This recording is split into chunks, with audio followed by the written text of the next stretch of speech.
सतपुरा गांव का इतिहास सदियों पुराना था।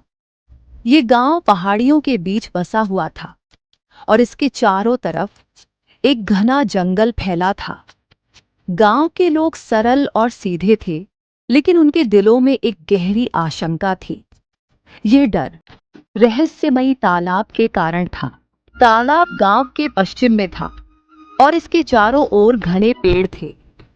यह तालाब गांव का सबसे पुराना हिस्सा था और इसके साथ जुड़ी कहानियां पीढ़ी दर पीढ़ी चली आ रही थी। गांव के बुजुर्ग कहा करते थे कि यह तालाब देवताओं का वरदान है, लेकिन किसी ने इसे अभिशाप में बदल दिया और इस तालाब में बहुत से लोगों की खौफनाक तरीके से जान भी गई है।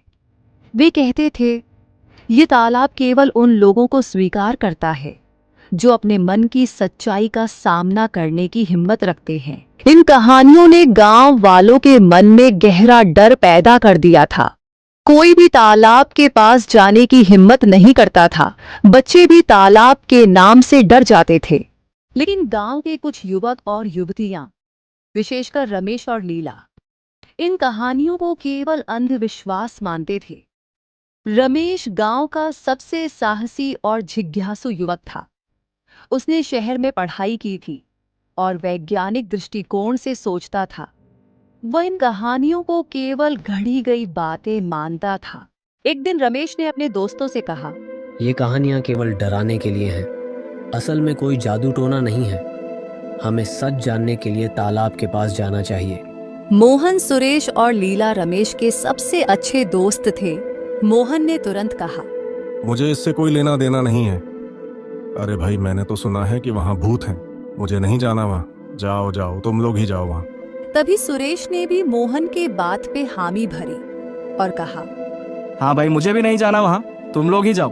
तभी लीला ने रमेश की बात से सहमति जताई और कहा, अगर तुम सच में जाना चाहते हो तो मैं भी तुम्हारे साथ चलूंगी। मुझे भी यह जानने की इच्छा है कि यह तालाब इतना डरावना क्यों है। अमावस्या की रात को दोनों ने जंगल में जाने की योजना बनाई। उन्होंने मशालें, रस्सी, खाने पीने का सामान और एक चाकू अपने साथ लिया। लीला ने कहा, हमें किसी भी अप्रत्याशित स्थिति के लिए तैयार रहना होगा। रमेश ने जवाब दिया, अगर हमें सच में कुछ अजीब दिखे तो हमें इसे तर्क से समझने की कोशिश करनी चाहिए। डरने का कोई मतलब नहीं। रात घनी थी। जंगल में हर कदम पर उन्हें ऐसा महसूस हो रहा था जैसे कोई उन्हें देख रहा हो। पेड़ों की शाखाएं झूल रही थी और हवा में अजीब सी सरसराहट थी।